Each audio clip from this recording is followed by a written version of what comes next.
Hallo und herzlich willkommen dazu Teil Nummer 2 bezüglich dem Festland, bezüglich der Malediven und Filamendu. Und ich möchte von Anfang an ein paar Eckdaten bezüglich der Malediven an dieser Stelle nennen.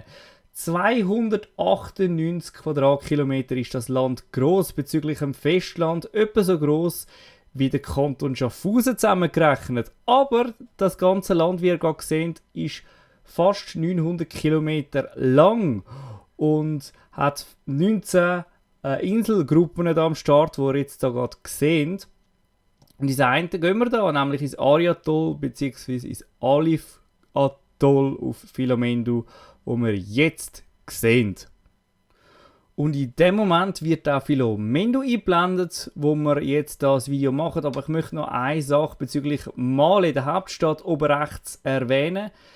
Male ist eine sehr kleine Insel und hat gerade mal 142'000 Einwohner und dementsprechend eine sehr hohe Einwohnerdichte, bzw. 25'000 Einwohner auf 1 Quadratkilometer. Ja, und jetzt kommen wir zum eigentlichen Thema, nämlich Filamendu. Und wie ihr es schon oben könnt lesen, es geht um ein Resort. Die ganze Insel ist ein Hotel. Wunderschön mit Wasserbungalow, mit Beach Bungalow und mit Garden Bungalow, wo ich euch nachher zeigen werde. Aber es ist einfach ein Traum. Wir haben wunderschöne Pools, wir haben verschiedene Restaurants und Bars und wir haben natürlich ein traumhaftes Riff, das ihr hier auch schon mal sehen könnt. Es hat einen Spa-Bereich, es hat eine wunderschöne Rezeption, wo ich auch an dieser Stelle möchte euch erzählen. Natürlich hat es auch einen Wok ganz oben, wo ihr auf der Karte sehen könnt, und vieles mehr. Und jetzt kommen wir zu diesen Garden Bungalows. Wunderschön, schaut euch das an. Wunderschön, immer auch Bett, schön dekoriert und so weiter. Da hat es auch ein Safe, hat Fernsehen und alles mögliche. Eine Minibar selbstverständlich. Und natürlich ganz speziell für Malediven ein Badzimmer im Freien, beziehungsweise ein Teil, der nicht bedeckt ist. Ich sehe es auf der Seite.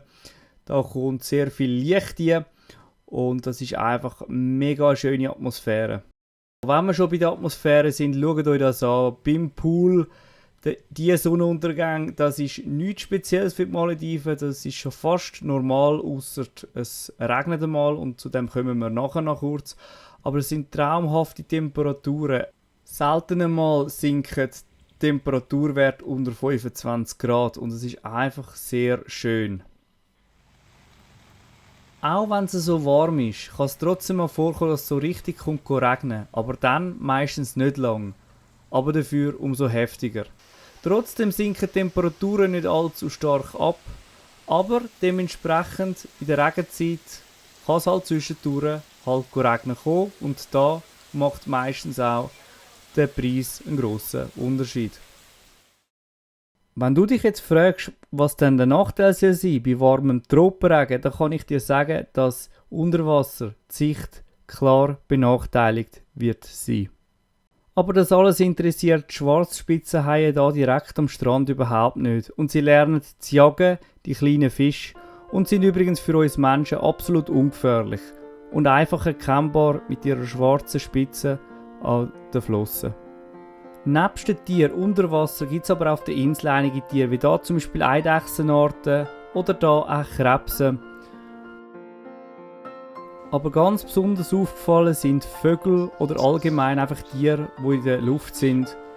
Wie hier auch der Graureiher und vor allen Dingen auch Flughunde, wie man hier sieht, wo gerade ein Flughund an einer Kokosnuss am Knabbern ist. Auch bezüglich Essen wird man da absolut verwöhnt. Essen von der ganzen Welt, unglaublich fein und wie man es so am Meer kennt, mit unfassbar feinem Fisch. Ich kann die Insel nur empfehlen, weil es einfach wunderschön ist und ein super schönes und tolles Hotel drauf hat. Und ich möchte an dieser Stelle das Video beenden mit wunderschönen Bildern und euch sagen, der nächste Teil wird zum Unterwasserwelt von dieser wunderschönen Insel gehen. Besten Dank fürs Zuschauen, lasst gerne ein Like da, lasst gerne ein Abo da und ich hoffe, bis aufs nächste Mal. Euer Rilo.